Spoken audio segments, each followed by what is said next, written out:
games before the All-Star break to the LA Dodgers, and they've run into one of the hottest teams in Major League Baseball with the Toronto Blue Jays, losing the first 2 of a 3-game series. And when you look at what the Blue Jays have been doing, they've won 9 straight games at home at Rogers Center. They are 31-13 in their last 44 games. At that stretch, they had won 10 in a row. They're 34-16 at home. These numbers are not fake. These numbers are accurate. And this is what the Blue Jays do. They are aggressive. They went after Logan Webb. The first 11 hitters, 7 of them swung at the first pitch. He was in trouble in the first 4 innings, 7 base runners. He got out of it, but they caught up to him in the 6th inning. He made a couple mistakes on a couple 0-2 pitches, and the Toronto Blue Jays scored 4 runs. But the Giants did get a couple runs before that, but Eric Lauer had their number. As we know, the left-handed starters, they have problems making contact with them, and today was no exception. They're 30th out of 30 teams with the lowest batting average against left-handers, .213. That's it. And today, for the first 4 1/3 innings, Eric Lauer had a perfect game going against the San Francisco Giants. And in that time, 13 straight outs, 6 of them were strikeouts, elevated fastballs, curveballs out of the zone. The Giants were swinging through them. They just could not make contact until Willie Adames came up in the 5th inning and hit a 1-0 fastball for his 13th home run, and it gave the Giants a 1-0 lead. In the 6th inning, Luis Matos hits a double down the left field line. He ended up scoring on a sac fly by Ramos, a 2-0 lead. But the Blue Jays wore out Logan Webb in that 6th inning. He threw 24 pitches in that inning, and he gave up 3 doubles and a base hit. It just did not come through for the Giants. The defense was there, but the mistakes were countless. And what Logan Webb did, he had an 0-2 pitch on Addison Barger, who really had a great game for the Blue Jays. He went 4 for 4 for the Blue Jays. They were just knocking the ball all over the park. A very aggressive offensive team the Blue Jays throw out there. And then the biggest one was Ernie Clement. He had him 0-2 in the hole, and he missed 3 straight times with sliders. Threw him a changeup, fouled it off. And then he threw another slider that was in the zone, and Clement hit a base hit to left field. And it opened up that inning for the Toronto Blue Jays. A changeup again for Will Wagner. He hit a double down the line. He did the same thing in yesterday's game. They ambushed him, and they got him hard. Like I said, 3 doubles in the 6th inning. They added on 2 more in the 8th inning when Ryan Walker came in, gave up a base hit to Wagner again. Wagner was 2 for 4 with 2 RBIs and a home run by Tyler Henneman. And if you remember Henneman, he played for the Giants in 2020 as a backup catcher. Never hit the ball like he did today. A revenge game, I would think. He was only 2 for 13 coming into the game today. He went 2 for 3 with 3 RBIs. But the Toronto Blue Jays, 6 runs on 14 hits today. The Giants only got 4 hits. 2 of those were home runs by Willie Adames. So now you got to turn the page and you go right back at it with another ace number 2. That's Robbie Ray on the hill tomorrow. And he's going up against his old team, the Toronto Blue Jays, as Robbie Ray won his only Cy Young Award when he pitched there. He's 9-3 with a 2.6 earned run average going against Jose Barrios, a right-hander, 5-4, 3.7 earned run average. And you're going to have to get up early tomorrow. And the game is going to be on Roku. It is not going to be on NBC Bay Area. Another one of those Roku games that we get to watch, but you can always listen to it right here on KNBR. And that game's going to start at 9:05 Pacific Coast time. I'm Bill Laskey. This is Extra Inning Postgame Show. 415-808-KNBR, 415-808-5627 is the numbers to call. Let's talk some Giants baseball. This Toronto Blue Jay team, no wonder they're in the AL East, and they're leading the division. They are pounding the ball once again. 10 hits yesterday, 14 today, and they are very aggressive. So we'll talk a little Blue Jays. Got one more game there. We'll talk about what's coming up next. Once the Giants get done with Toronto, they got to go play Atlanta. We'll take a quick break, come back with more on the Extra Inning Postgame Show right here on the Sports Leader. From the mound to the mic, this is KNBR Extra Innings with Bill Laskey. Sponsored by Lenardi's Markets of the Bay Area. Quite simply, the best. Hear him by saying to your smart speaker, play KNBR. We all believe a good fastball is what you need to pitch in the big leagues, but it's all about location. The Handler Union Square Hotel in the heart of the city by the bay is the answer. I'm not throwing you a curveball. the Handler Union Square Hotel has an outdoor swimming pool, fresh open-air windows, and much, much more. Call 800-995-HUSH or go online at handlery.com, enter promo code Laskey for parking included. That's 800-995-HUSH. It's a winner. Did you ever think you could become a big league baseball player? Well, now you can. Come to Big League Coaching Fantasy Camp. It's January 11th through January 17th, 2026 in beautiful Scottsdale, Arizona. Our host hotel is the Marriott Suites for the week. Come play with the great coaches, Joe Youngblood, Shooty Babbitt, Tim Flannery, Scott Gereltz, Mark Davis. Go to bigleaguecoaching.org and sign up today. Become a big leaguer.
Handcrafted in the Bay Area of California, Birdman Bats offer some of the finest, highest quality wood baseball bats and gloves in the world. Stand out this season on or off the diamond with our infinite options of customization at birdmanbats.com. Turn your visions into reality with our online bat and glove builder, and check out all the other gear we offer as well. All available at birdmanbats.com. Birdman Bats. Chirp, chirp.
The ball's hurt his finding holes.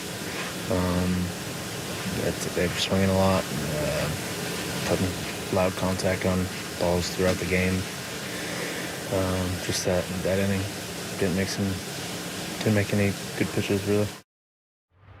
The game may be over, but we know you want to talk more ball. So KNBR Extra Innings with Bill Laskey continues. Sponsored by Lenardi's Markets of the Bay Area. Quite simply, the best. We are KNBR 104.5 and 6.8, the sports leader. Back on the Extra Inning post-game show with Bill Laskey, Logan Webb, talking about how aggressive this Blue Jay hitting was. And when you look at the first 11 hitters, 7 of them were swinging at the first pitch. In the first inning, first hitter got a base hit on the first pitch he threw. Second inning, same thing with that Barger did. And in the fourth inning, they did the same. So they were ambushing him early. And I think it wore him out a little bit in the sixth inning. He had thrown 56 pitches, 40 for strikes. But that inning, he threw 24. He got ahead of hitters. We always took about first pitch strikes, 22 first pitch strikes out of 29 hitters, 56 pitches for strikes out of 80. But I really think they were just looking to hunt fastballs and sinkers and sliders and changeups as everything was throwing down, but he hung a couple in that sixth inning.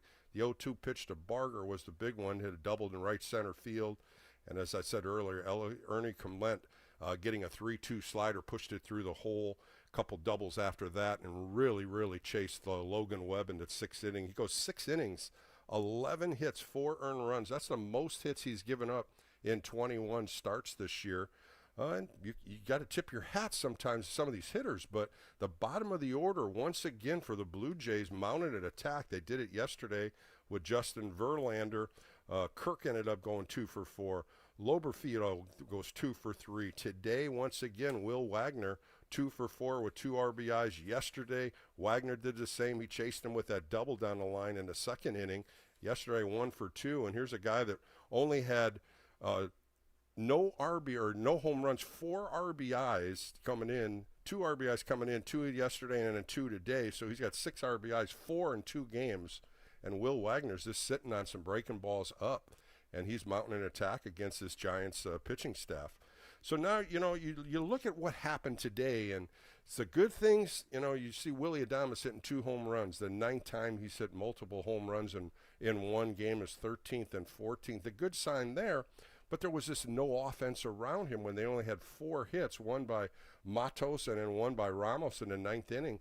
And you had Eric Lauer, who really 2 years ago was throwing in Korea. They had released him from the Brewers. Last year he didn't throw at all, and all of a sudden he caught fire with the Blue Jays.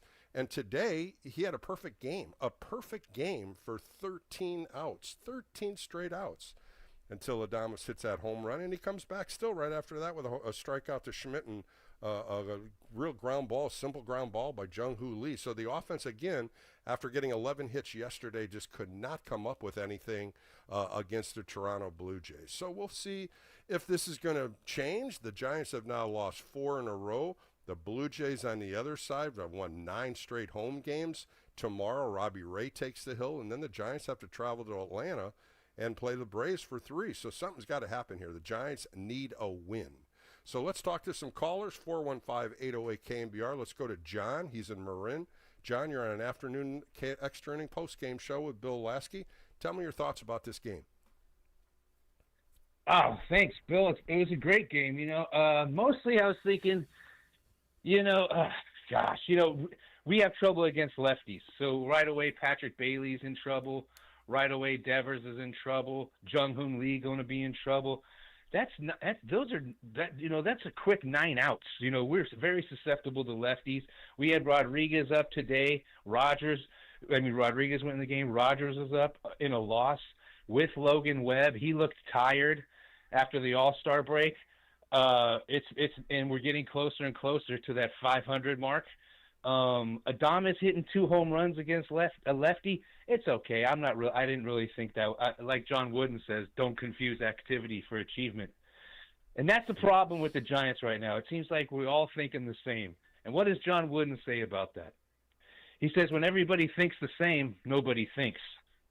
He said, I think they're thinking too much, John. That's what I think they're doing, John. I'm going to stop you right there. When Eric Lauer has got a perfect game going, and in the first 6 outs, you punch out 5 out of 6, you're not even seeing the ball. You don't know the scouting report. You're not ambushing him because he did it just against you. Elevated fastballs, breaking balls, changeups, 39 fastballs, 17 cutters, 10 changeups, and he was in the zone the entire game. In 2 games, John, the Blue Jays have not walked 1 Giant hitter. they are coming right at you. And this guy, Lauer, 16 first pitches of 20 hitters. So you have to ambush him. You got to get up there knowing he's going to throw a strike the first couple pitches. And they're always taking that first pitch. They did it again today, and they got themselves in a hole. How can they change it? They have to get better aggressiveness with the at-bats. They got to put the ball in play a little bit more. Yesterday, struck out 12 times. Today, another 9. That's 21 strikeouts in 2 games. Yesterday, 11 hits. Today, only 4. But, John, it's not just the offense. It's something else. It's got to be a little better pitching. Logan Webb, I don't think he was tired. I think this Toronto offense just went after him.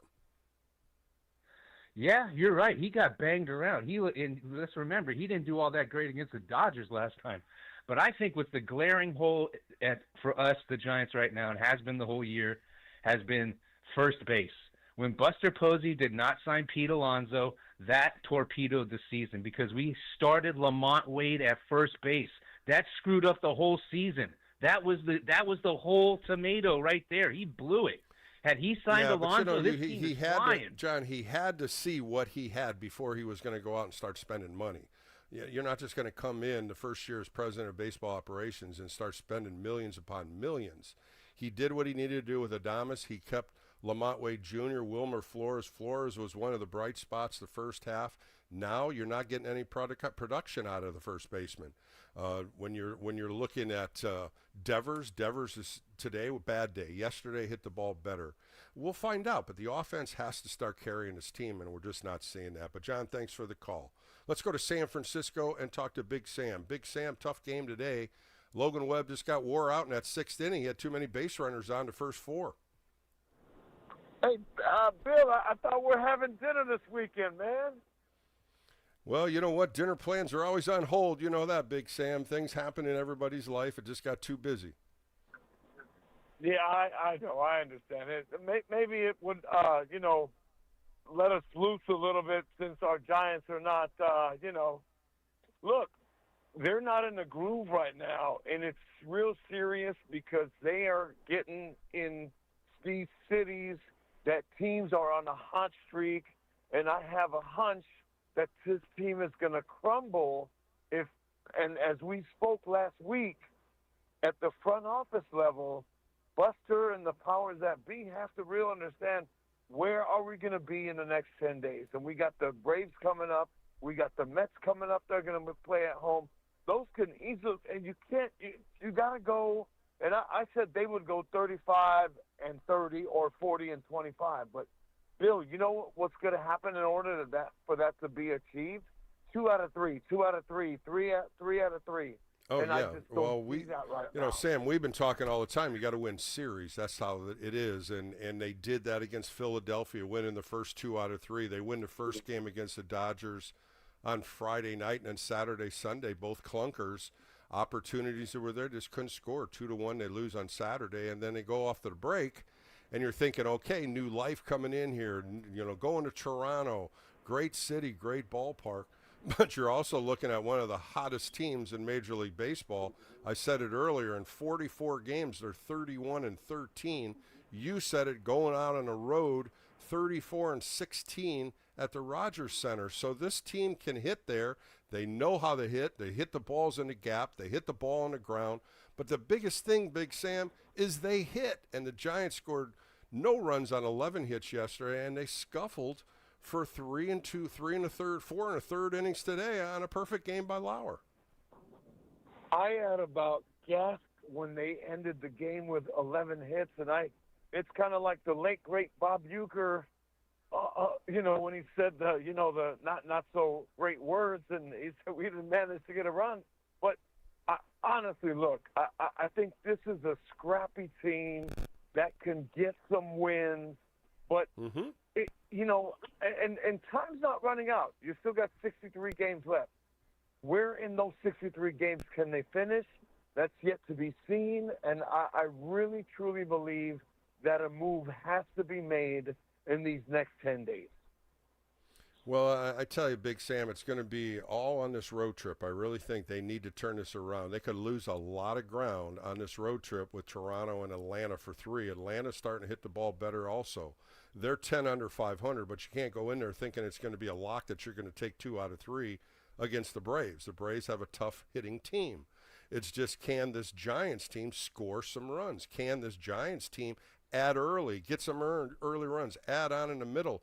Today, a couple home runs, a double by Matos, a single by Ramos, and that was it. That was it from 11 hits yesterday. I'm sure they're disappointed, Big Sam, and we all are. They're disappointed in not winning a game. Logan Webb, the ace, went out there and battled for 4 innings. It seemed like every time he went out there was runners on base. He got through it, but the 6th inning wore him down, and he got tired. No question, a couple balls were left up, and they ambushed him. Bill, thanks for always giving me time. You have a great rest of the show, and we're gonna have Sam. makeup day, like a rain. All right, we'll make it up. There we go. We'll get together, Sam. Thanks for the call. Let's go out to Hawaii and talk to my buddy Bert. Bert, you're on an extra inning post-game show. Beautiful afternoon here. I'm sure it's beautiful in Hawaii. Yes, it is. It's nice here in Hawaii, as always. So, how's things going with you, Bill? All's well. You got a great show here. I'm just amazed at your show. It's a good show. Why? Why is that? Good callers. You know, it's spontaneous. People want to talk Giants baseball.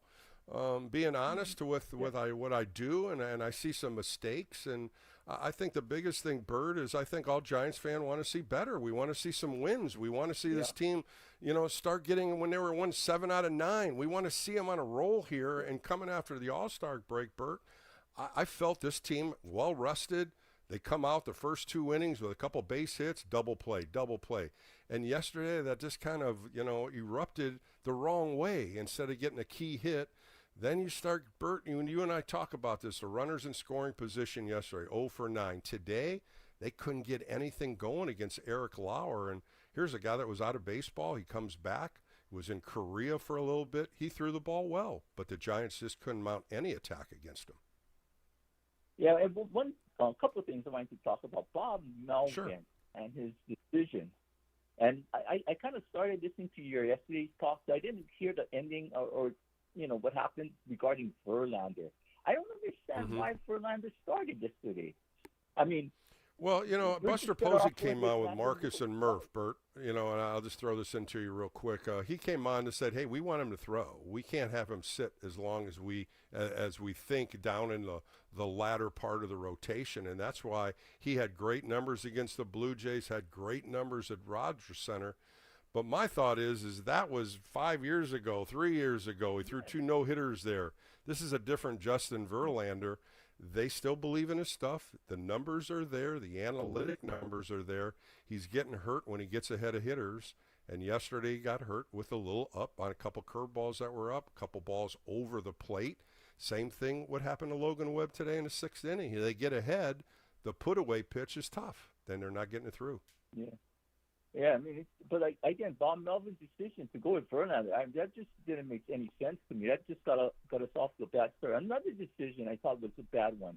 Today in the 9th inning, I always mention about Camilo Doval, how he needs to pitch.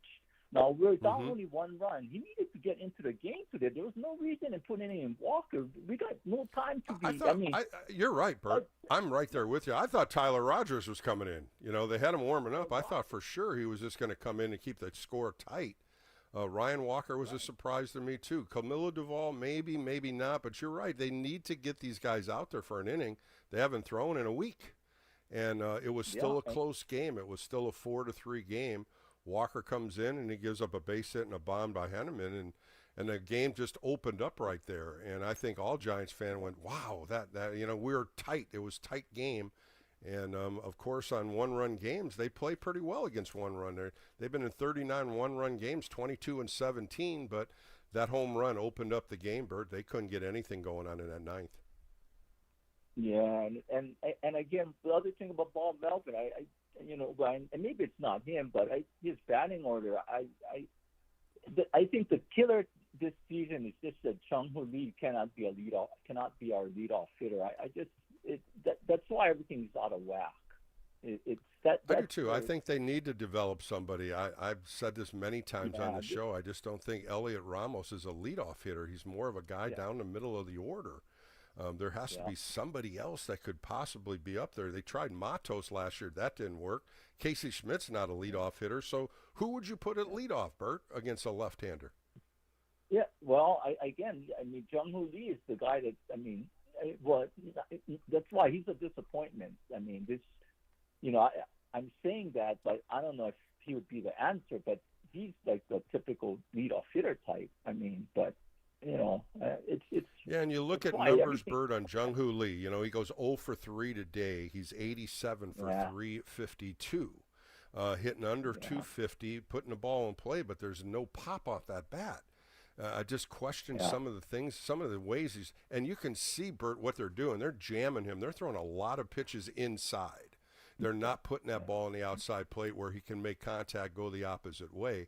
I think those are things that when I start watching how they're pitching some of these guys, a lot of them, they're going inside, and a lot of these guys are rolling over on that pitch. And one final thing, Bill, I hope I'm wrong on this, but I don't think the Giants have enough this year. I mean, you know, it's too early, Bert. We're chasing the Brewers, the Mets, and San Diego for a wild card. They're better than us. I mean, even on the back end with the Cardinals, D-backs, even the Reds, they're more in line with the Giants. I just don't.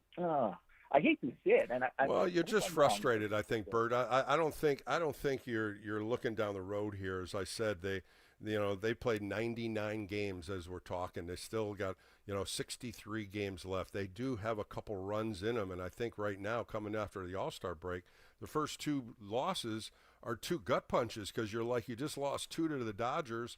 Now you go to Toronto on the road. You hit the ball well yesterday. You don't score today. You get stymied by Eric Lauer, another left-hander. They got to figure out why they're not hitting left-handers. They're the worst hitting team against left-hand starters.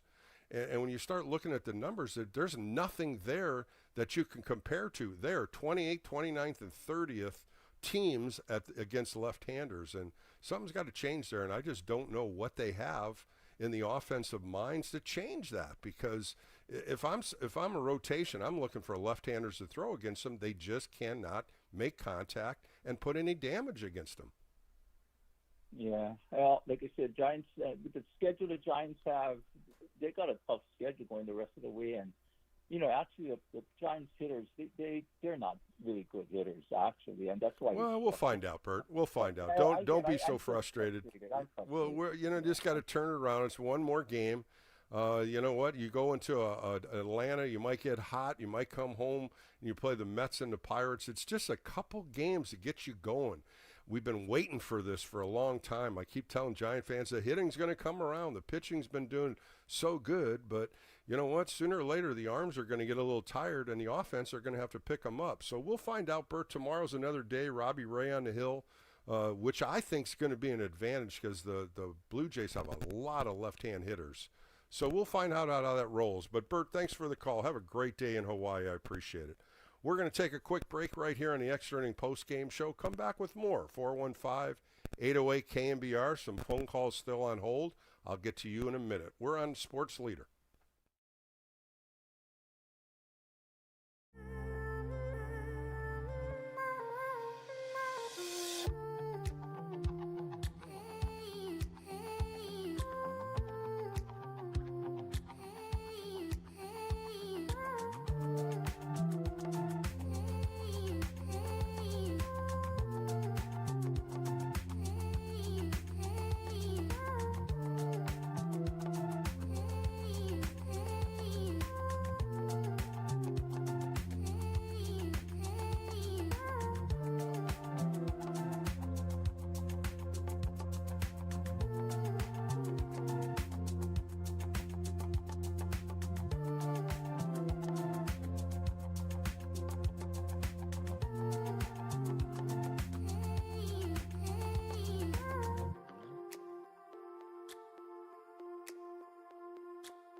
You're listening to the former Giants righty. It's KNBR Extra Innings with Bill Laskey. Sponsored by Lenardi's Markets of the Bay Area. Quite simply, the best. Heard on your Apple HomePod by saying play KNBR.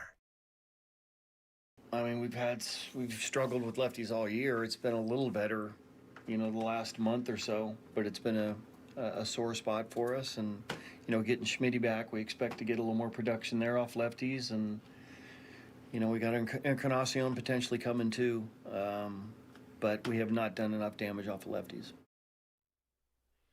All right, back on the Extra Inning post-game show with Bill Laskey. The Giants are 10-17 against lefties. Bob Melvin was just talking about the struggles against left-handed pitchers, and today Eric Lauer, for 4 1/3 innings, had a perfect game against the San Francisco Giants. The first 2 innings, striking out 5 out of the 6. So you say, hey, Bill, what was he throwing? Well, he's throwing a 94-mile-an-hour fastball, had a cutter.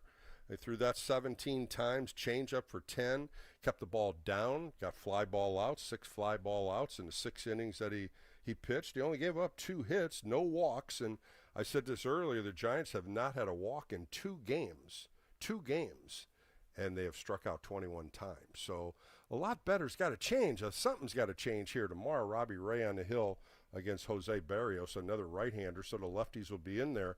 They need to win a game. That's what needs to happen on this road trip before they go into Atlanta. And the Blue Jays are hot. They're one of the toughest teams in the American League. They're in the AL East, taking the lead in that division. 9 straight wins at home, 31-13 in their last 44. So things are going the right way for the Blue Jays. On the other side, the Giants have now lost 4 in a row. 415-808-KNBR. Let's get on the phone lines. Let's go out to Sacramento and talk to my buddy Scarecrow. Scarecrow, how are you on a Saturday afternoon? Oh, okay. I mean, I'm not ready to jump off a bridge or anything else like that. And I think maybe being even a little bit slow get the offense going, it's kind of understandable. Remember correctly, Chapman came off the IL a week before the All-Star game, so did Schmidt. Those were a couple of good bats. They were just getting hot when they got hurt. They were just starting to get a little bit warm, and then the All-Star break came. So I'm not necessarily surprised. The one thing that I am a little curious about is it does seem that Chung-Hoo Lee is that prototypical leadoff hitter. And I don't know if he is, properly used down at the 7th hole. I understand, all right? Bob Melvin's looking for any bat he could find. If a bat boy could put 2 hits together, he'd be up there. But point being... Yeah, but who would you put on there, Scarecrow? Who would be your leadoff hitter against a left-hand pitcher? I don't think Elliot Ramos is the answer. I think he needs to come down a little bit. I don't think Elliot they have Ramos one, to tell you the is truth. more like I think Elliot Ramos is probably, your 6 or 7 hole hitter because you want some pop down behind those guys. But the fact of the matter is, the one thing that I noticed is the Giants are incredibly thin in infield depth. I mean, they're literally one pulled muscle away from being a serious problem. And I get it. If Buster made a mistake this year, and I don't necessarily ascribe it to Buster, because I think Mr. Johnson has the paychecks, or cuts the paychecks, it's not addressing the right side of the infield before the series started. These guys have basically been, patch the infield as quickly as you can. Who's there, who's not there, and they're here. I get it. I understand that.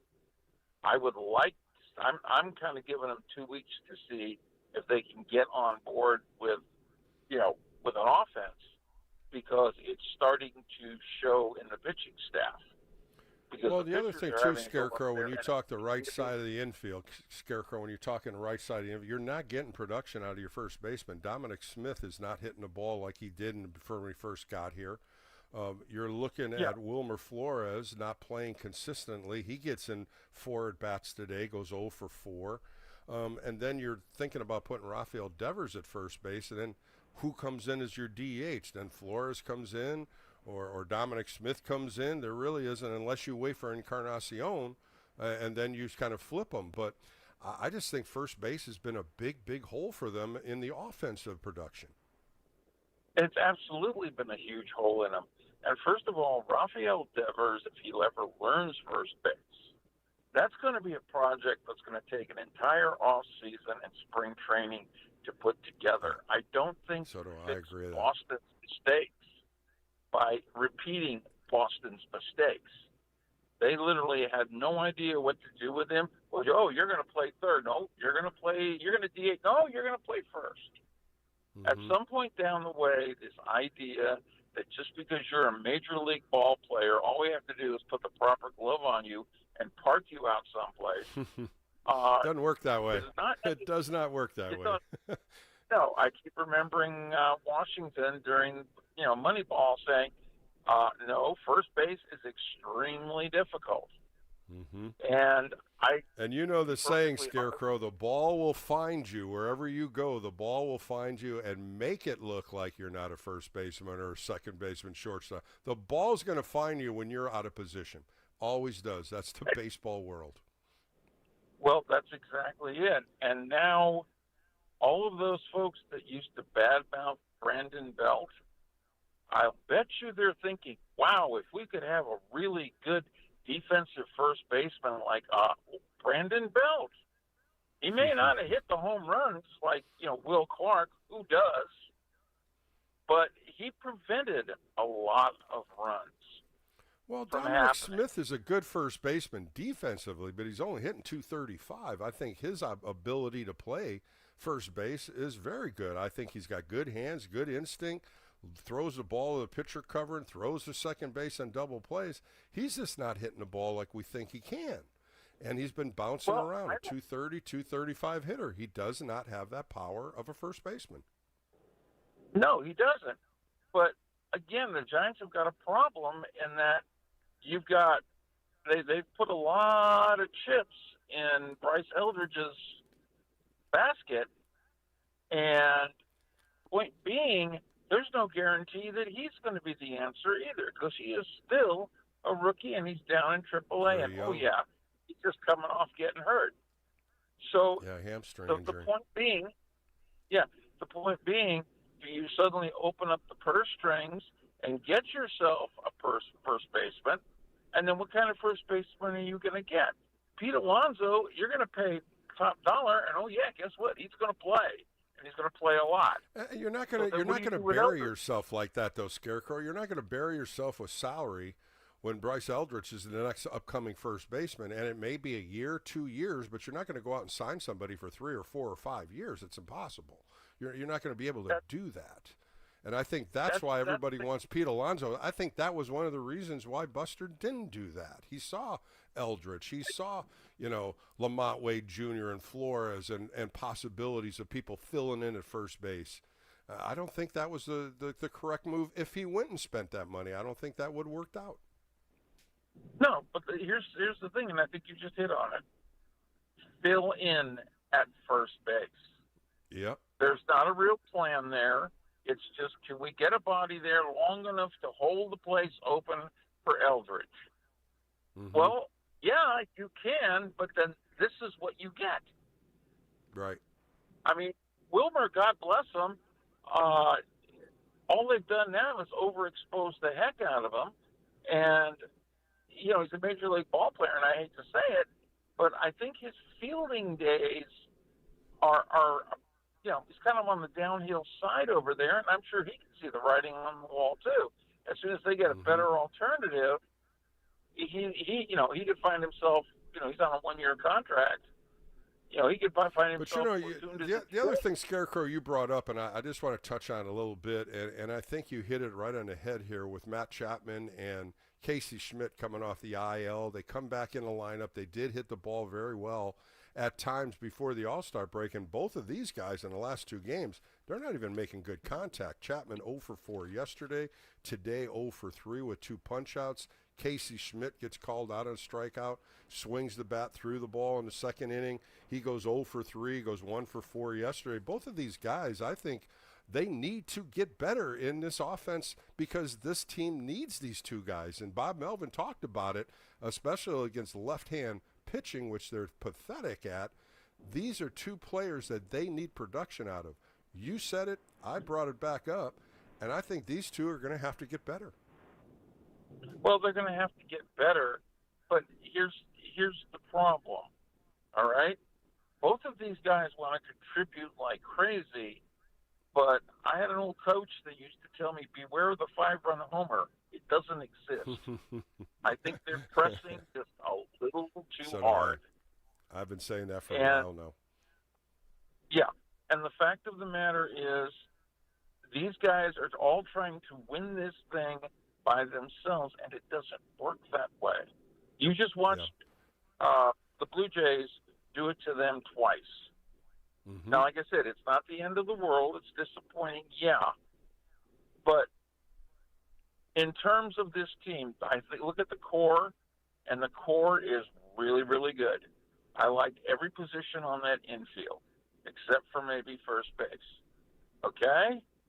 Problem is overall though, when you Scarecrow, the Blue Jays definitely are 1-9. They're solid and they put the ball in play. Yeah. When you're talking about strikeouts, the Giants only struck out 3 of them yesterday, and only 2 yesterday, 3 today. They are making contact, and they hit the ball very well at Rogers Center. They put the ball in play. They play the gaps. They hit the ball down the line.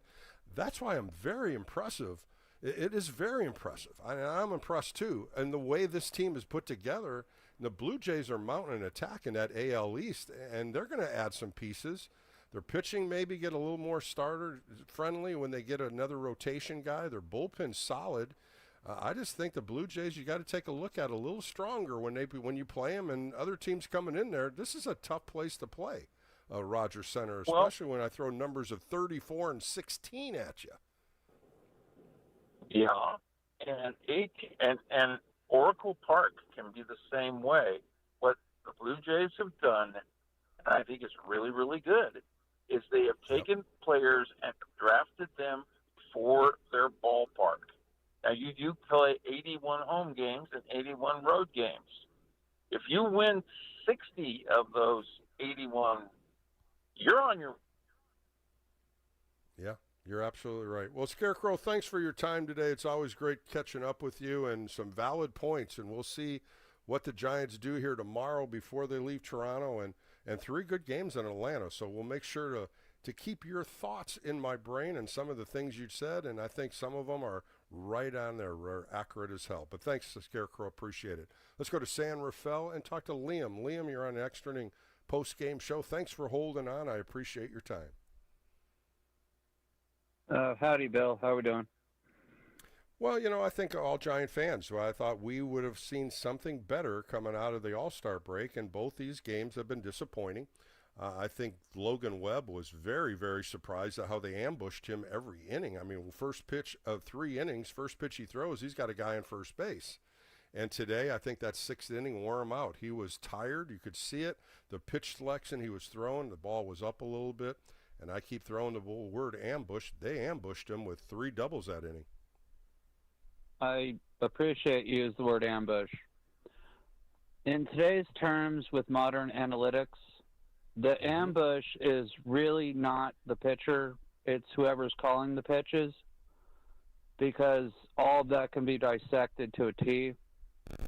The pitcher just wants to agree with the catcher 95% of the time. I pitched in junior college. I only threw 175 innings. Yeah, but I don't think so. I'm not going to agree with that at the big league level. You see Logan Webb, you see Verlander, you see Robbie Ray. They shake their head. It's not all catchers. I don't agree with that. A catcher does call a good game, no question. These guys are shaking off. It's not 90% all pitchers making or all catchers making the call. It's not like that. I disagree with your thought. Okay, fair enough. But with the sinker slider guy, who's more of a rhythm guy, not I have a 96 mile an hour fastball that can reset everything kind of pitch. Sometimes you got to pitch dudes backwards early, and then you pitch them straight up in the middle, and then you figure out what worked. And in the 3rd time through, which is when all pitchers have issues, I used to love this when I pitched in junior college, because back then they didn't have analytics. I just knew what was working for me, and my catcher did too, and he knew the swing. And he's like, all right, we're chewing him here. We're chewing him here, and we're going to take something off, and you're going to go get him here. Well, Liam, let me just throw this up. Let me just throw something to you. When you're at the junior college level, high school level, college level, the hitters aren't strong 1 through 9. I'll tell you that right now. You know this. 1 through 9 is not a strong lineup. When you're talking big league hitters, 1 through 9, you probably have a good 5 or 6 in this lineup that are very good hitters. 7, 8, 9 play sometimes, but those are the guys you have to get out. Those are the guys you can't make mistakes on. And yesterday, Verlander made a couple of mistakes on the 7th hitter and the 9th hitter. Today, same thing happened. Clement, a 3-2 slider. He threw 3 of them on the outside corner, missed them, came back with a changeup, threw another slider, and he hit it to left field. The one hitter that's been hurting them mostly is Will Wagner, the little lefty. He comes in there pulling the ball, and he has hit the mistake both on Verlander as well as Logan Webb with the curveball that's up. So it's not about the pitch selection, it's about where the location is thrown. And what you're talking about is changing different theories, going through first time through, second time through, third time through. Totally agreed. But when you get losses, when you get into jams and you make pitches and you're thinking it's a good pitch and you get it up a little bit, in the big leagues, they hit that mistake.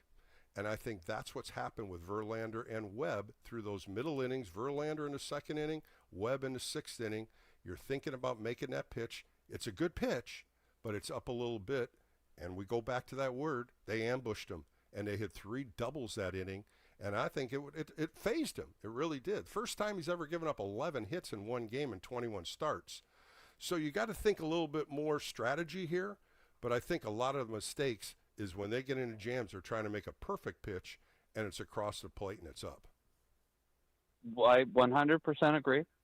100% agree. Coach Behringer of College Marin always said location always beats surprise. And as a pitcher fatigues, it doesn't matter if you have to take 2 off, 4 off, even 5 off. Get the damn location because that's where the defense is playing. And I think that location is huge. Location is huge. Pitch selection is huge. But when you're trying to make a perfect pitch and you miss location up, that's what's hurting you in the big leagues. The big leagues will wear you out that way. If those balls are down maybe 2 inches, he may get a ground ball. But when you're tired, and you just said it, when you're fatigued, you try a little harder. You grip the ball a little tighter. You try to make the spin a little quicker. And sometimes that reverses and you make a mistake. I agree. Just as a pitcher, the sinker slider guy, we're just going left and right, 45, 35, 45, 35. We're trying to work who's just the a angles. sinker slider pitcher? Hold on here, Liam. Who's just a sinker slider pitcher? Webb throws 4 different pitches. Well, he has a cutter now. A sweeper. He has a cut. He Right. has a cutter now, and the sweeper is a 45-degree pitch, and that's a good pitch. It's a good setup pitch. It sets up the inside fastball. It doesn't set up anything else other than a ground ball, maybe the shortstop. Liam, what about the changeup he throws? He throws that 33% of the time. The changeup is the best pitch in baseball. It's the best pitch in baseball other than a 97-mile-an-hour plus fastball. I threw 4 variations of a changeup. Liam, Good stop luck. right now. I will throw it again and Liam, again. do you know what I did for a living? Liam, do you know what I did for a living? Do you know I was a major league pitcher? Did you know that? Professional pitcher. Did you? Right. Did you know that? Because you're arguing with me about things that are ridiculous. You're talking about things that are junior college mentality instead of a big league mentality. Nothing wrong with it, but you're not going to argue with me that Logan Webb's just a sinker slider pitcher, because he isn't. And if you look at all the statistics and Baseball Savant, take a look at how many pitches he throws at different locations and how many different pitches he changes the speed on. Take a look at all that, because he's not just a sinker slider pitcher. And I think you need to take a look at that first before you start arguing with me. Let's go to Jacob and Downey. Jacob, you're on Extra Inning Postgame Show with Bill Laskey. Tell me a little bit about what you're thinking today. How you doing, Bill? Originally, I'm from Visalia, so next time I'll be calling out of Visalia. Me and Glenn, we're on the same team. That's okay. Yeah, I'm just glad you called in. Jacob, thanks for the time. Yes, sir. Yes, sir. I appreciate your time, too, all the time. Well, going back to our leadoff hitters, I really think J.H. Lee should be put back in there, because in the beginning of the year, he was leading off. He was spraying all over the field, and he went through a slump. But that doesn't mean he dropped. And he went to the third spot. Remember that, Jacob? He went to the 3 spot. Yeah, That's yeah, where they had him hitting. Yeah. Yeah, they did. But that lasted really fast. It went fast. But I really believe confidence is key. And if he could be moved back up, it's not going to happen like that. But if he does get moved back up, his confidence will build, and he needs to see more of those pitches. More of those pitches. Do you see how they're pitching him, though, Jacob? Jacob, have you watched how the team is pitching him? How the pitchers are throwing against him? They seem like they're throwing a lot more inside to him. You see him getting out of the plate. They're you see him adjusted. jumping off the inside part of the plate. You see him just kind of freezing a little bit on the inside pitch. Yes, because he needs to extend. That's where he's best. Yeah. When he's, that's where the when they're baton, outside. where he usually just pushes that ball out to left field, or that's what I'm waiting for him to do. Spray that ball to left field, like Ichiro used to do. Yes, exactly. And, he needs to, he's going through a stage still. This is technically, he was injured last year. He got injured. So this is basically his first year completely. We can call it a rookie year. Right. But right. that could help us. I think maybe, you got to shake things up sometimes. But this Bowmel, he's old school. So he's gonna shake things up. And Elliott, do you think Ramos is a good leadoff hitter, though, Jacob? Do you think Ramos is that kind of guy to lead off on this against lefties? Do you like that? To be honest, it's a tough not spot really. against a left-hander. Yeah. Yes, it is. It is, especially getting the best of the best, and he's facing the best, especially going against AL teams. So maybe against an NL team, it might be different, but maybe he's used to cleaning up. Maybe he's better off cleaning up 4th spot, maybe 2nd. I think maybe in the 3rd spot. I like him hitting behind Devers. I do. I just think that's a good combo where you got Devers and Ramos, and I just don't think there's a leadoff hitter against a left-hander. I don't think they have anybody that's successful that could lead off. They tried last year. Remember, they tried Luis Matos, and that failed. Casey Schmidt's not a leadoff hitter. Willie Adames isn't a leadoff hitter. I think Bob Melvin is scratching his head on who could be the leadoff hitter against lefties. They're 10-17 against lefties. That's a tough position they're in. And when you look at all the statistics, they're 28th, 29th, and 30th against lefties. They just cannot get any approach against them, and they can't have any success against them. Yeah, I agree with you completely. It is frustrating watching 3-4 different leadoff hitters throughout the year going against lefties. It's puzzling. It really is. Well, we'll find out, Jacob. We'll find out if Jung Hoo Lee jumps back up in that spot. If Bob thinks that he's better up in the beginning of the lineup, 1, 2. I don't think you're going to see him in the 3-hole anymore. I think they need to shuffle him back up there, maybe tomorrow against a right-hander, and maybe put Yaz down in the order. But I think Melvin is set with putting Yastrzemski as the leadoff hitter against righties. We'll see if he shuffles the lineup tomorrow at all. Yeah, you're right. That is a good point. And, that's what we have to do. It has to be between Yaz and Lee.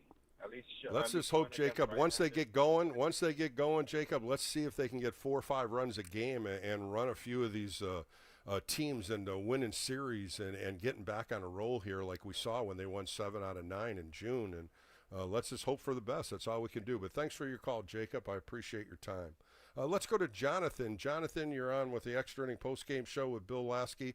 2 tough losses for the Giants in the last 2 against the Dodgers. They've now lost 4 straight. They got to get a win tomorrow. I agree with you, Bill, and I appreciate your patience on the couple callers ago. True professionalism there, Bill. You did good. You didn't let the bait get you. Anyway, well, wanted hey, Jonathan, to add, let me just clear something up, Jonathan. I'm not against anybody. I listen to everybody. Nice guy. But when you're arguing from a junior college pitcher to a major league pitcher, I got to stop you sooner or later and tell you a little bit about what I did and how much I know. It's not me knowing more than you, but you're questioning things that I'm talking about. And I think that's the dilemma that I get into, because you're trying to tell me you know more than I do on the pitching side, and you're trying to tell me that Logan Webb is just a sinker slider guy, and he's wrong. So to do it professionally, I did it my way, and I think I covered it very well. I think you did exactly that right, Bill. Experience and actually having been there, done that will always, unfortunately take over, what you might think. And I agree. Yeah. And it's early, Bill. Like you said, we haven't had a full real practice at home since everyone's been injured and getting back. And after the All-Star game, Right. we're coming back away. And we're over in the East Coast, and that's not easy. You've been on the road many of times, and again, coming collectively, I think I don't think it's time to turn on the sirens. Let's give these Giants there's no time a chance. to panic yet. There's a lot. No, I agree, No, Jonathan, no. And you're absolutely right. Traveling after a couple days off, you relax with your family. You go to the beach. You go to Lake Tahoe. You calm down. You forget about everything. Now you go to Toronto, and what is it? 7 hours from San Francisco. It's a long ass flight, and you get there, and now you've got to turn it on, and you're playing a team as hot as Toronto. You cannot make mistakes. And what's happened with Verlander and Webb? They got ambushed, and I keep throwing that word out there because these Toronto Blue Jay hitters are coming right at you. First pitch you're throwing, and they're making contact and getting on the bag, and they're doing everything they can to score. And that's one of the things the Blue Jays are doing. That's why they're 31-13 in their last 44 games. I agree. These guys are red hot, and like you said, a lot of people are sleeping on them. And I think this weekend is going to make a lot of teams in the American League adjust to how they're going to approach these Blue Jays. But I just want to tell everybody, give it some patience. It's not like we're losing 0. We're not scoring. And again, we've had the leads, and I know that sounds counterproductive when we have a lead and you give it up and you get a loss, but there are some truths to what's been going on and some consistencies. And again, like we've just shared with all of those things, I think with a little bit of time, we're going to see. I mean, unless his Giants are really not what we think they're going to be, it's like a really small chance there. I just think, again, with everything going on, give it some time. We are blessed. They are playing competitive ball. They're not getting necessarily blown out, and again, so I just want to say, everybody, we are blessed to have this team. Just relax. There's a lot more games left. Again, maybe in 2 weeks, we're not over there where we're supposed to be building. And you're absolutely right, John, because, when you think about this, end of May, they struggled. June, they got a little hot. They got a little cold in the beginning. They come back, win 7 out of 9. Now they go on the road. They're down the last 4 games. They've lost 4. But being objective and being positive like you are, I think you're absolutely right. They're 52-47. They're still 5 games over 500. It's not like the opposite way of them being 47-52, and the panic button goes. Let's get a win tomorrow and start adding on. And I think you're absolutely right, Jonathan. Positivity is the biggest key, and let's hope this Giants offense kicks in. But thanks for the call today. I really appreciate your time, Jonathan. And so, it's so true. The ups and downs of every season, we always talk about it here on the post-game shows on weekends and during the week. It's frustrating. Giants fans get frustrated. And so do I. Watching the games and being an analyst, you're trying to pick out things that could improve. Willie Adames hitting 2 home runs today. Come on, let's think about that. He's got 14th home run today, and that's a positive right there. Some of the things that happened yesterday, Tristan Beck going a long time out of the bullpen, going 4 1/3 innings, only giving up 1 hit. Little things like this can enhance a team. And tomorrow, let's hope Robbie Ray can put it together. And the Giants will be flying to Atlanta in another 3-game series in Atlanta before they get Thursday off, coming home to play the Mets and the Pirates. So, you know what? It does happen. It does happen that we have to look at some of the negatives to turn them around into positives. And let's just hope one game, one thing can change the outlook of a season, and one thing can get your team hot. Coming up next, Buck Martinez. Of course, Buck played 17 years with the Toronto Blue Jays, the Kansas City Royals, and the Milwaukee Brewers.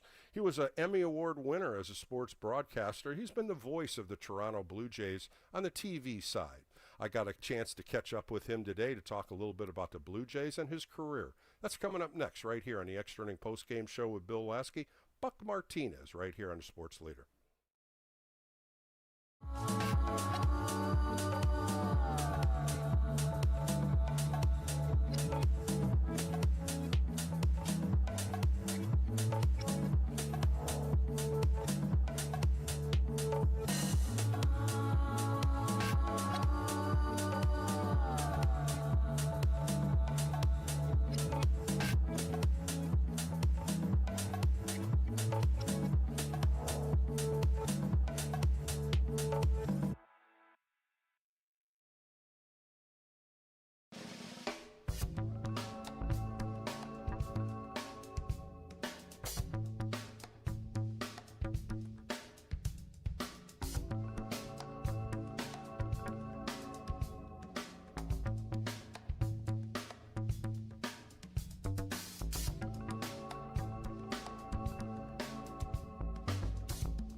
Did you ever think you could become a big league baseball player?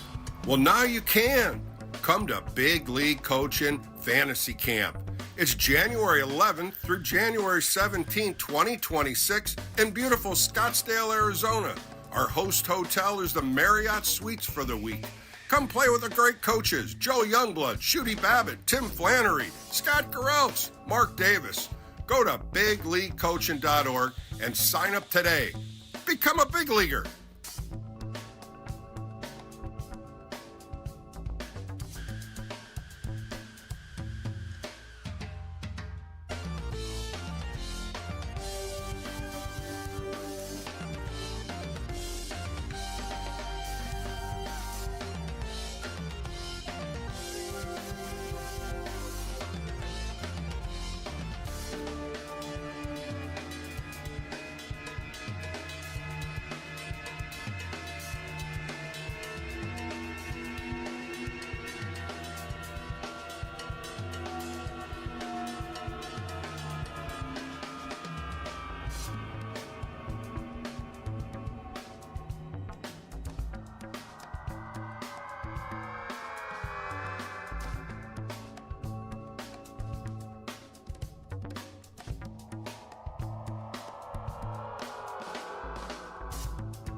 This is KNBR Extra Innings with former Giants right-hander Bill Laskey. Sponsored by Lenardi's Markets of the Bay Area. Quite simply, the best. Hear him on your Apple HomePod by saying play KNBR. Play KNBR.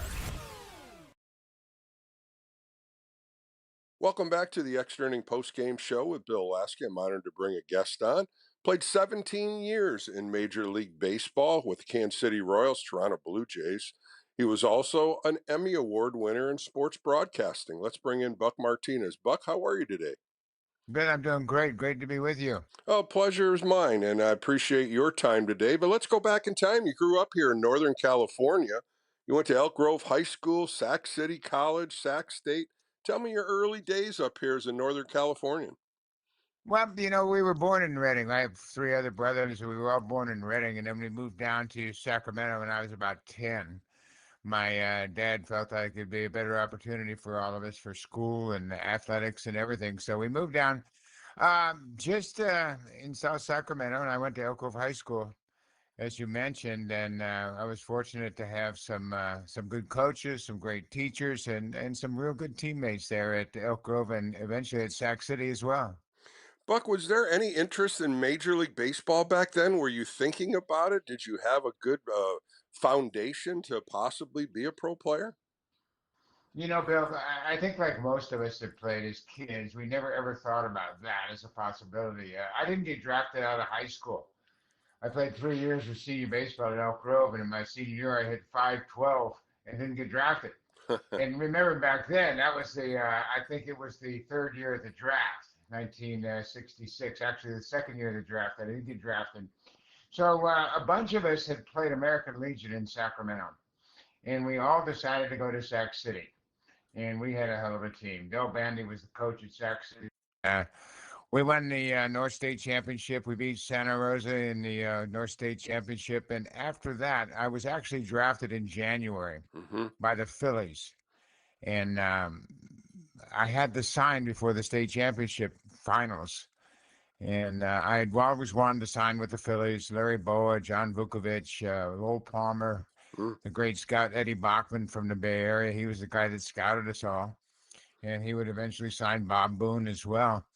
But I wanted to sign with the Phillies. And at that time, the rules were such that you either had to sign before this particular date or go back into the next round of the draft. And I felt like I wanted to sign with the Phillies, so I couldn't play in that state championship game. And it's ironic that we played against Darrell Evans in Pasadena City College, and they won the game. And I think 7 of us off that Sac City's team signed and played professional baseball. That voice you hear in the Extra Inning post-game show is Buck Martinez. You end up getting to the Kansas City Royals in 1969. Really a team that was really not going too far. You were rebuilding it. The foundation wasn't there. When you look at guys like Lou Piniella, Bob Johnson, Dick Drago, some names from the past, but yet you were there at the foundation of an organization that was on the move. Yeah, that was the expansion year, 1969. And I was drafted in the Rule 5 draft from the Phillies to Houston, and actually traded from Houston to Kansas City all in the same day. And Joe Gordon was the manager of the Royals at that time, and he was from Sacramento. So he had seen me play a little bit in high school and a little bit in college. So they drafted me, took me to the big leagues in June. I actually stayed in school at Sac City until June that year because of the draft eligibility with the military at that time. A lot of us stayed in school. A lot of us joined the National Guard at that time. So I stayed in school until June, joined the Royals in June in the big leagues, and thought I was going to sit on the bench the rest of the year. But fortunately, I got off to a pretty good start and ended up playing about 70 games that year at the end of the season. Well, Bob Lemon ended up being the manager in 1970. What did he bring in as a top line manager? And this was, like I said, a team that was starting to get better. Cookie Rojas, Amos Otis, Freddie Patek. Some of the earlier names when the Royals started to get better in this organization were starting to build, and you were a big part of it. Yeah, you know what? Lemon, of course, was a tremendous player, basically a two-way player before anybody ever thought about that. He was a hell of a hitter as a pitcher, a Hall of Fame pitcher. And he came in there with us and just did a tremendous job. He was always an upbeat guy. He treated everybody like they were his son, and he never carried any grudges from one day to the next. He was a pretty special guy, and I think that kind of instilled the winning attitude in the entire organization at that point.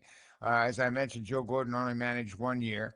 Charlie Manchro managed a little bit in 70, and Bob Lemon came in, and Lem did a great job of turning everything around. He was a tremendous leader and obviously a Hall of Fame pitcher, and he brought a lot to our ball club early on.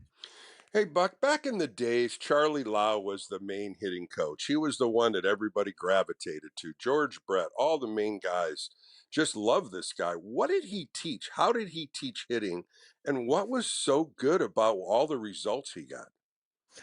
You know what, Bill? Charlie was a major league player. He was never much of a frontline player, kind of a backup player, much like myself.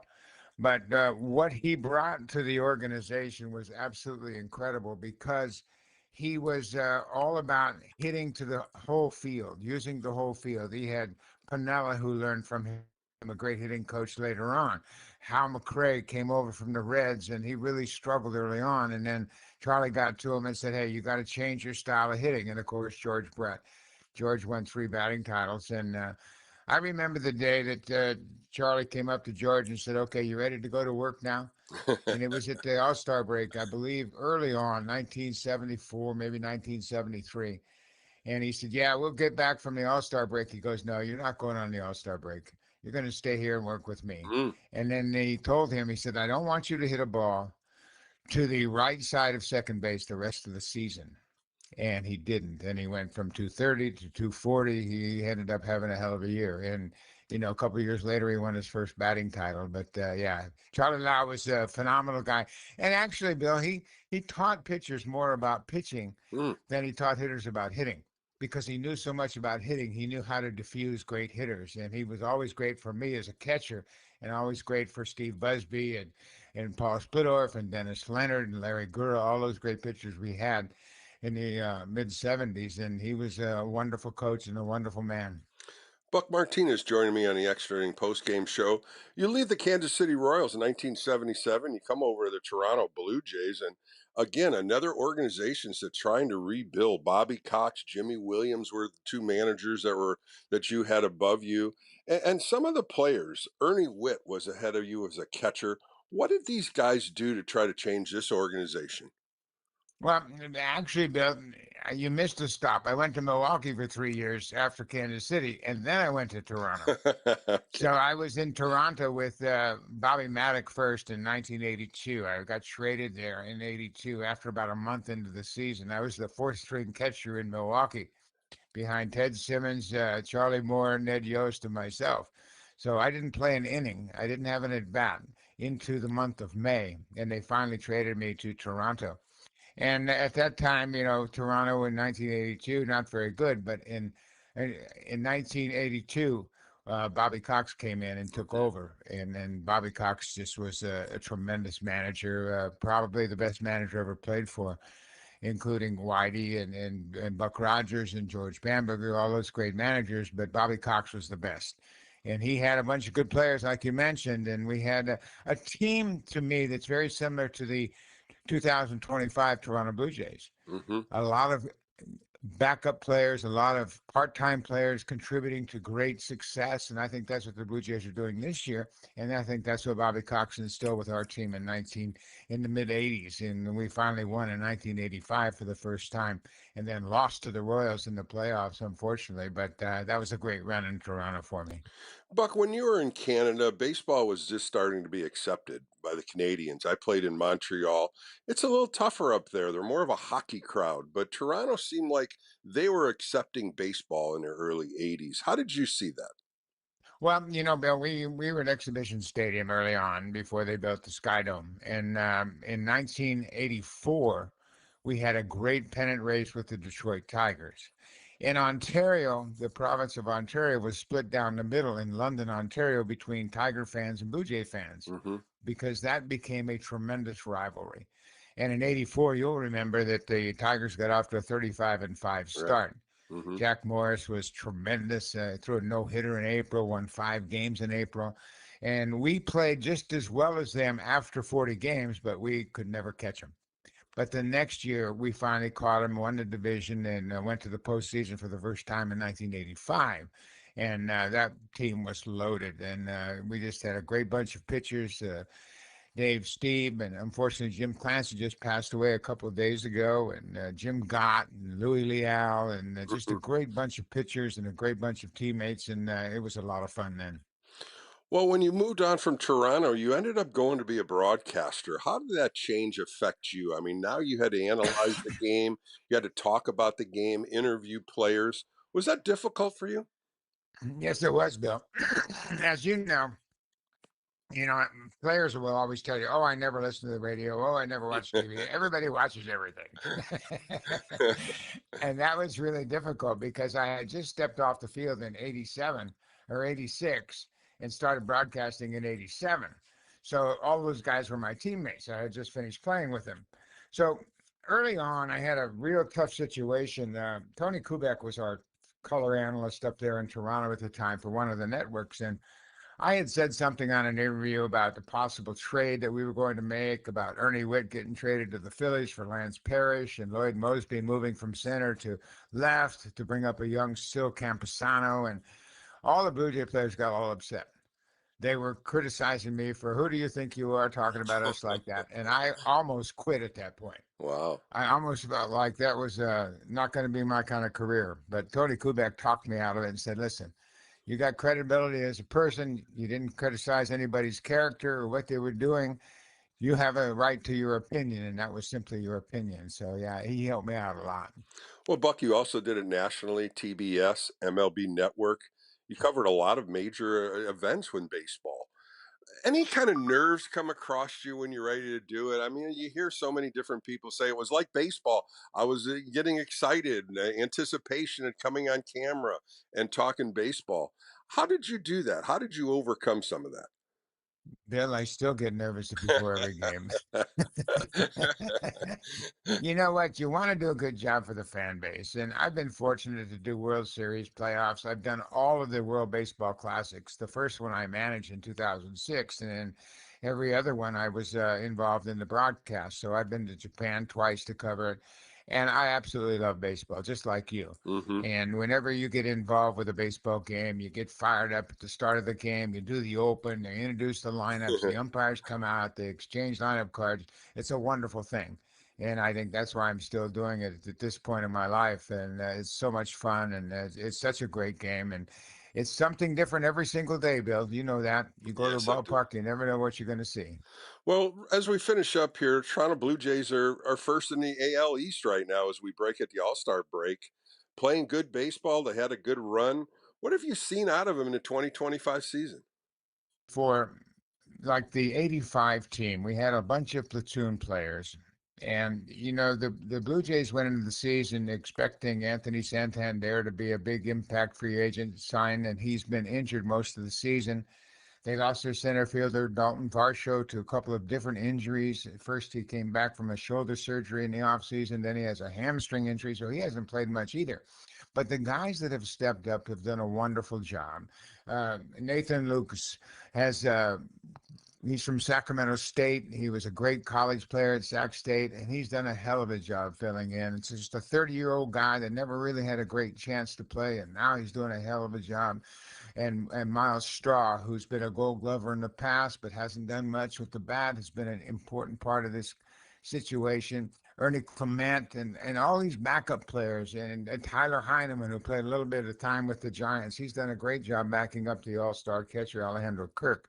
So, you know, yeah, we got Bo Bichette, we got George Springer, we got Vladdy Guerrero Jr., but I think it's the entire 26-man roster that's made a difference in this team. And I think John Schneider, the manager, has done a heck of a job. Much like Bobby Cox, I said before, he uses everybody. He holds everybody accountable. He tells them what he expects. And if you don't do that, you're going to hear from the skipper. But the Blue Jays are playing really well right now. And I think they can maintain this through the rest of the second half of the season. Buck, as we finish up here, longevity, 17 years in Major League Baseball, all the years you broadcast, you talk about managing the World Baseball Classic.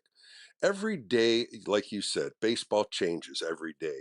How do you continue to love this game so much, and how do you continue the longevity of doing it? Well, Bill, I think the one thing that a lot of people forget when they leave the baseball field, and I have a theory, I call it the dirt theory. The further away you get from the dirt, the easier the game becomes. When you go from a player to the dugout as a coach or a manager, things slow down. When you go from the dugout to the broadcast booth, things really slow down and the game looks very, very easy. But I always remind myself, no matter what era we're in, who the players are, the game on the field is very difficult. So I think that's what keeps me going, to appreciate the talent we see. Athletes in sports in general have never been better. Physically, they can do so many things. Some of the subtleties they don't understand, like we had to understand, because we didn't have catching coaches. We didn't have mental coaches. We didn't have pitching coaches. We just had a few coaches on the team that coached everything. So it was a little different. We kind of had to take care of our own business, but the game is still in great shape. We got some wonderful players, and I think everybody knows that there are some real stars in the game today that are guys that you have to go watch play. And I always think that that's special about baseball.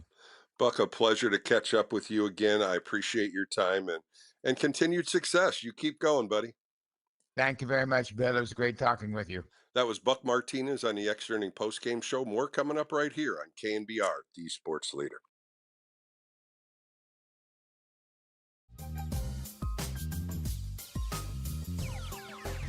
It sound right, boys.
It sound right, boys.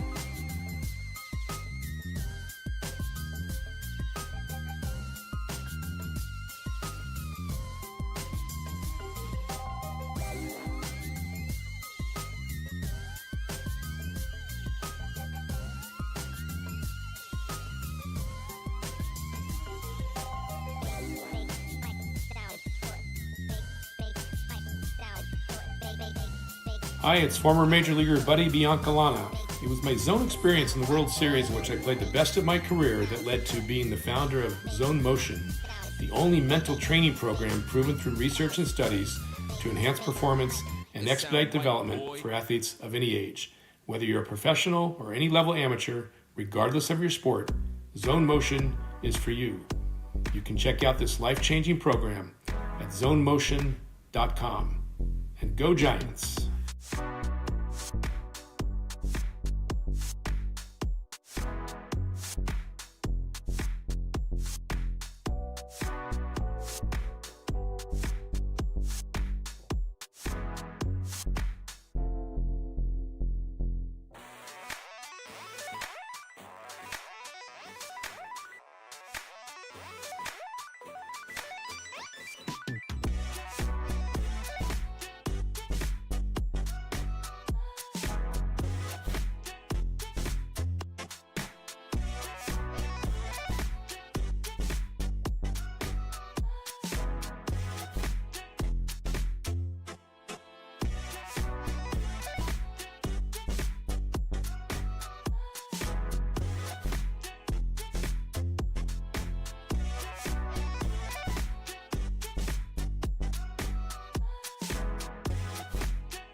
You're listening to the former Giants righty. It's KNBR Extra Innings with Bill Laskey. Sponsored by Lenardi's Markets of the Bay Area. Quite simply, the best. Heard on your Apple HomePod by saying play KNBR.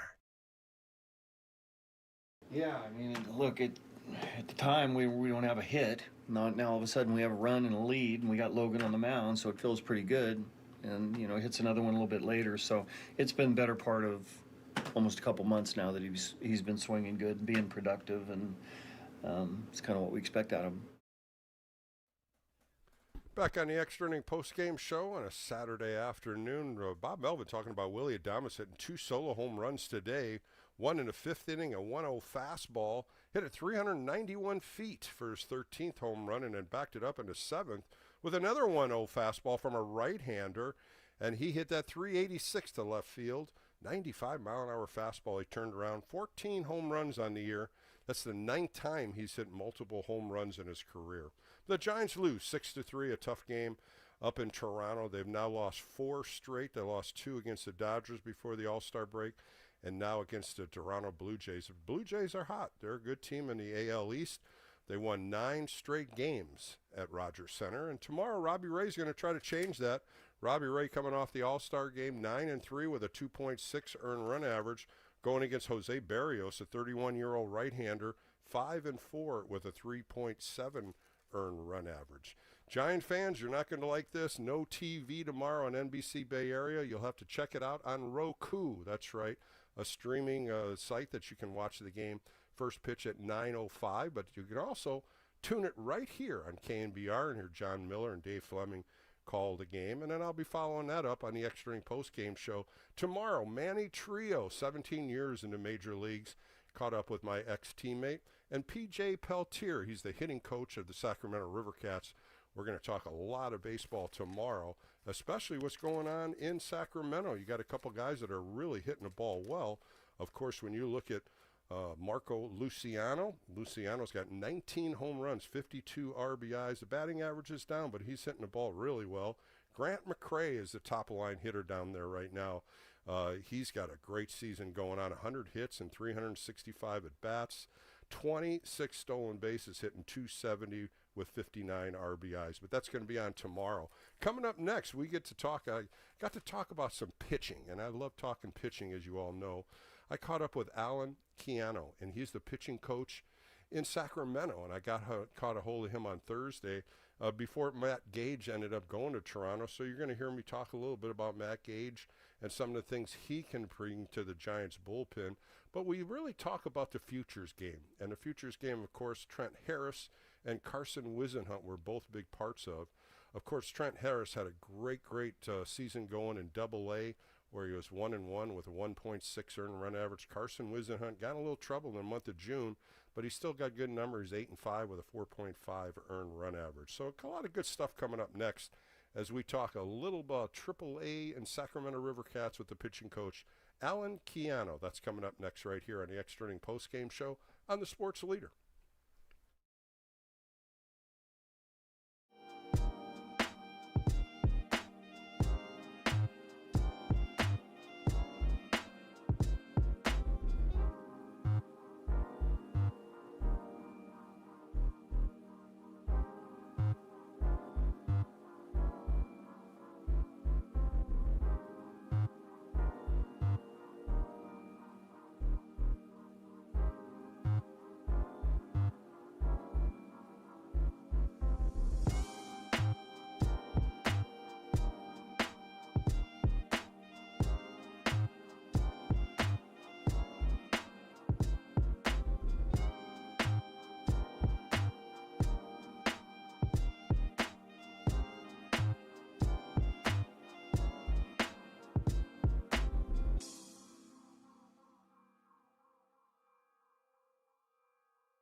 From the mound to the mic, this is KNBR Extra Innings with Bill Laskey. Sponsored by Lenardi's Markets of the Bay Area. Quite simply, the best. Hear him by saying to your smart speaker, play KNBR.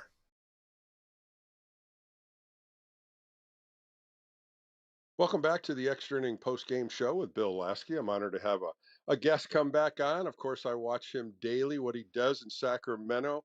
He's the pitching coach in his second full year with the Rivercats. Let's bring in Alan Keano. Alan, how are you? I'm good, Bill. Thanks for having me. Oh, appreciate your time. You have a little off time now. The All-Star break coincides with AAA. That's got to be a little relief for coaches as well as players. Oh yeah, just a little downtime, and then you just get right back in it. So I mean, it's a good time and needed break for everybody. Well, before the break, the Rivercats got pretty hot. You guys swept Reno 6 games to none.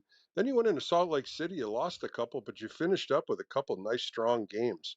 The pitching was excellent. Tell me a little bit about that series. Yeah, the guys are going. They're going pretty good right now, and we've had some younger guys here in AAA, and they're starting to really figure it out. Some of them for their second year, and they're just finding their own ways here. And there's been some good highlights with Kaiwei Tang. Mason Black got it going a little bit. Seymour's coming back after being up for a little bit, and of course Wizenhunt's been hot. So the guys are going good. Ragsdale's finding his stride. I could go on about those guys. Well, that's what I kind of wanted to talk about. I wanted to talk about both the pitchers, Mason Black and Carson Seymour. Mason hmm Black comes up. He was up already in the big leagues. So he knew what he was walking into, had a great year so far in Sacramento. Then you had the young, wide-eyed Carson Seymour that never was in the big leagues. Tell me a little bit about both these guys. Yeah, Mason. I mean, he was up there last year, and he went up this year. Um, Around the time of like July 4th, and did a nice job for the big club. He threw strikes and got after it, and he's a really hard worker, and he's working on what he needs to work on to get back up there. And then Seymour, he put together some nice starts in the beginning, and now it's kind of leveled off for him, but he's done a great job with his work, and of course the velo and the sinker and the power that Seymour has, and he's just a little more green than Mason is right now. And we're just trying to get those guys as many reps as they can so that when they call, they're ready to go.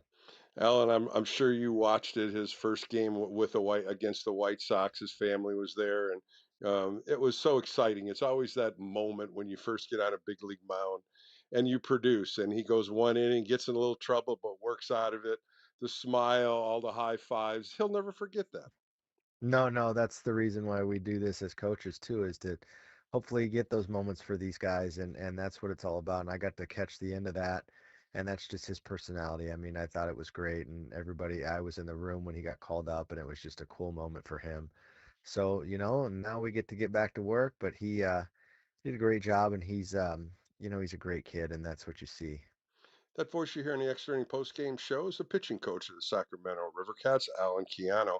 You mentioned his name before, the Swiss Army knife of the Rivercats, Kaiwei Tang. Boy, he has been outstanding. When you look at 24 games he's been in, 4 games started, the guy's doing everything for you. And boy, he's got some numbers, isn't he?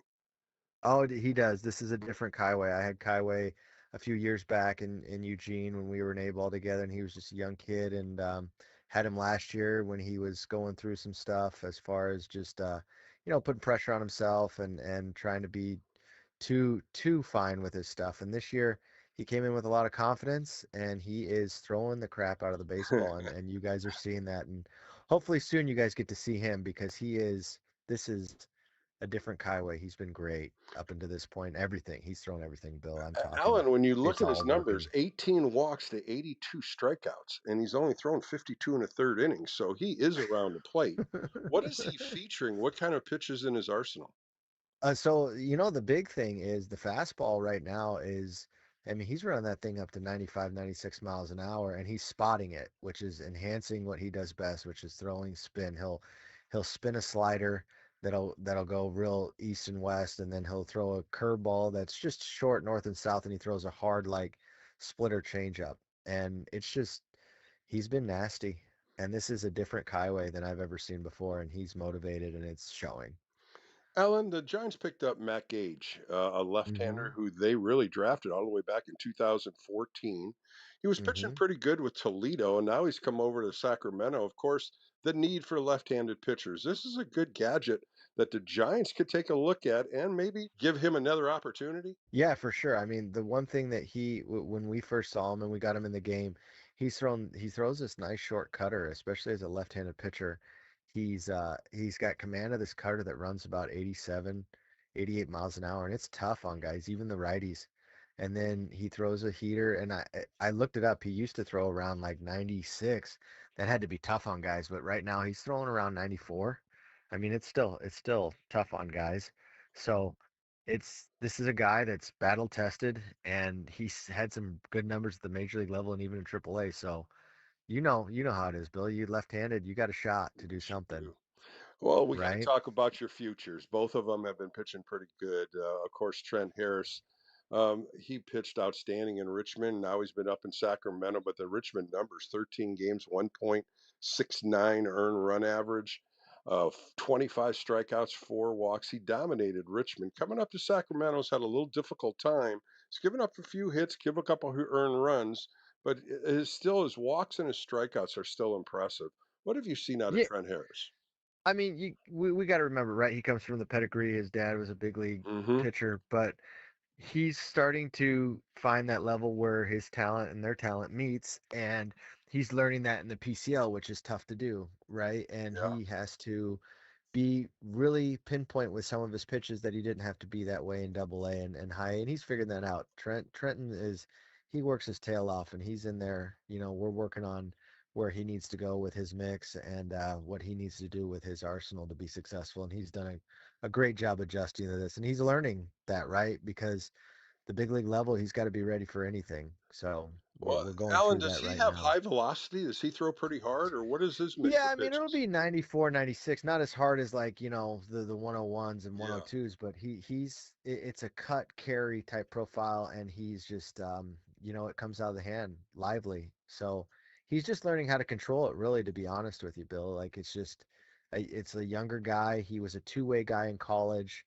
and he's just figuring that out, like as a pitcher. So we're just getting there, and he's 26 years old, so he's got some time. Alan Keano joining me for a few more minutes on the Extra Inning Post Game Show. Of course, everybody's watching a 24-year-old lefty, Carson Whisenhunt, one of the top prospects, 8-5 with a 4.5 earned run average. I was looking through his game logs, and he got a little trouble in June, 17, 24, 28. Against Tacoma, 5 earned runs, Salt Lake City, 4. And then Oklahoma City beat him up pretty good with 7, but then he bounces back and throws it again after that, right after it only gives up 2 earned runs. His last two starts, right back to normal. Really 1-0, 2 starts, both games only 2 earned runs. I got to talk to him, Alan, and he was talking about throwing his slider a little bit more, throwing secondary pitches, not just fastball changeup. Has he finally got over that? Is he using that now? Yeah, and that's what made the biggest difference this year, Bill, is like he's gone from fastball and changeup heavy to, and really more changeup heavy too. He'll spin now. He'll go slider, he'll go curveball, and then he'll go fastball. And really our objective was to hide the changeup, right? And that's what we're trying to do. Hide the changeup as long as we can until he really has to use it. And so we're working on that. And to Wiz's credit, he's created both breaking balls himself, and he's using them as he should. So, like we look at these numbers, and I'm not making an excuse for it, but it was brought up the fact of like, hey, this is where he gave up the runs. Some of these places, I in the know. PCL are tough, Exactly. right?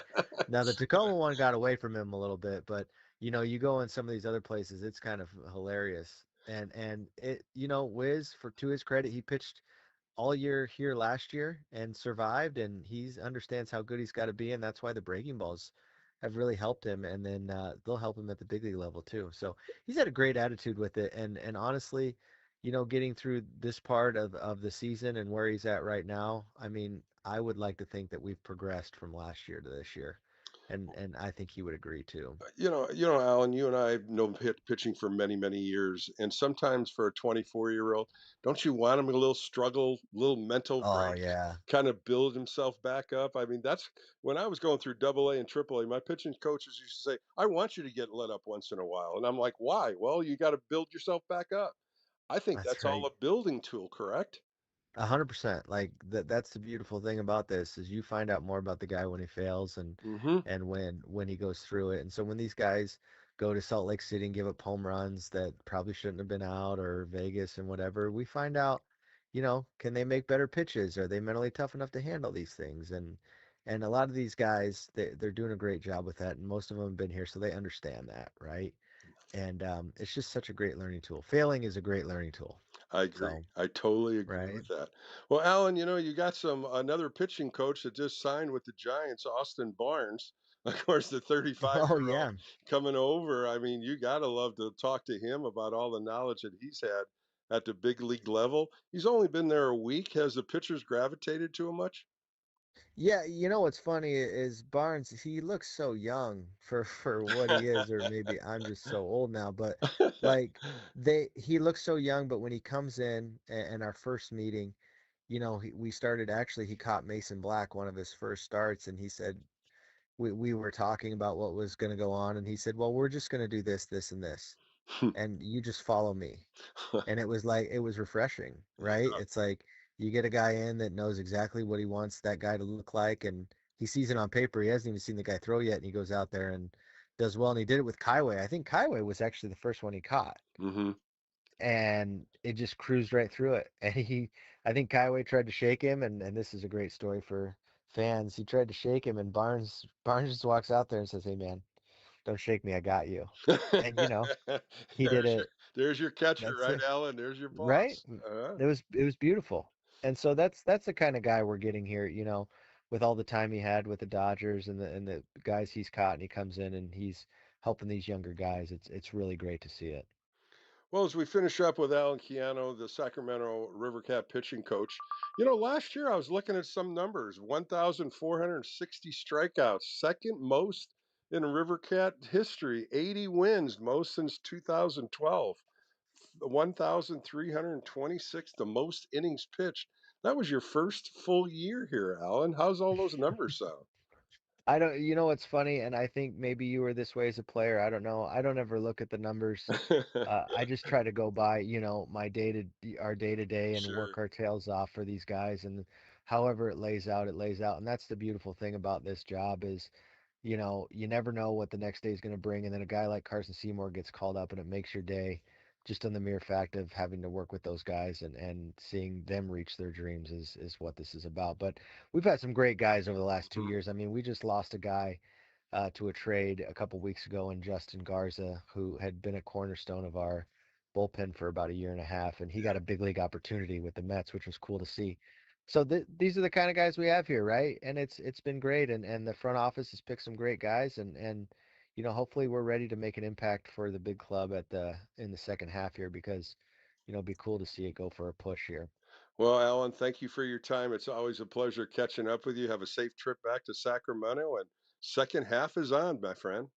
That's it. Thanks, Bill. That was Alan Keano on the Extra Inning Postgame Show. More coming up right here on KNBR, the Sports Leader.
Become a big league baseball player?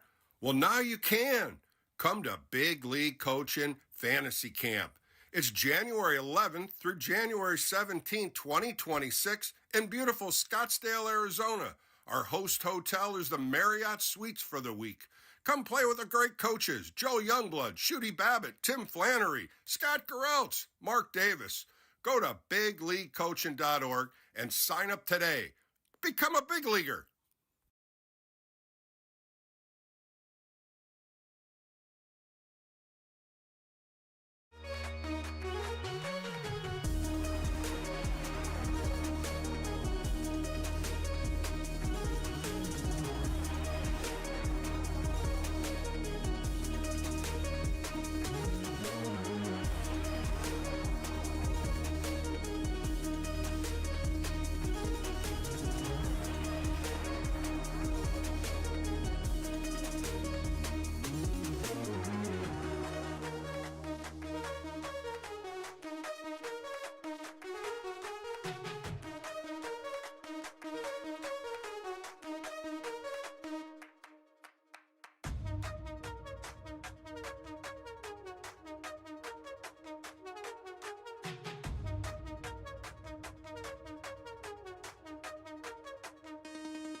This is KNBR Extra Innings with former Giants right-hander Bill Laskey. Sponsored by Lenardi's Markets of the Bay Area. Quite simply, the best. Hear him on your Apple HomePod by saying play KNBR. Play KNBR.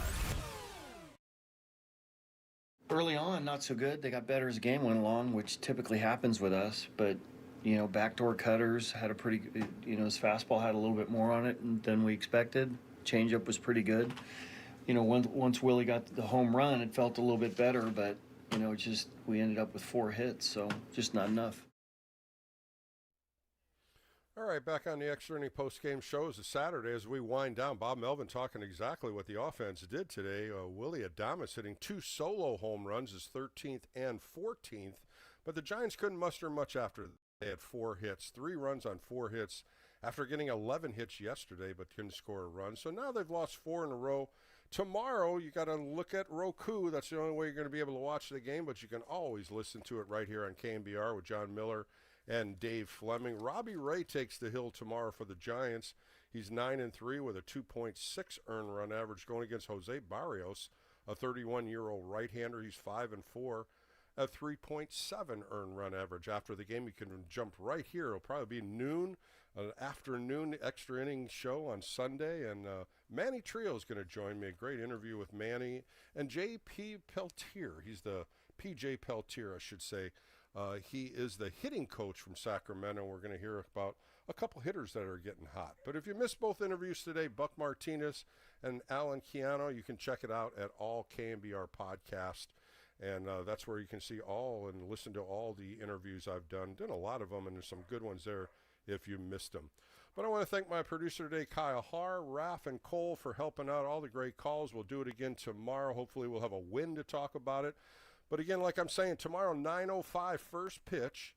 Listen to it right here on KNBR or stream it on Roku. For Bill Laskey, have a great rest of the Saturday evening. Be safe, be well. We'll do it again right here on the Extra Inning Post-Game Show following tomorrow's game. So have a great night. More coming up right here on KNBR, the Sports Leader. It's another great outing for the righty on your home of San Francisco Giants baseball. This is KNBR Extra Innings with Bill Laskey. Sponsored by Lenardi's Markets of the Bay Area. Quite simply, the best. KNBR 104.5 and 680, the Sports Leader.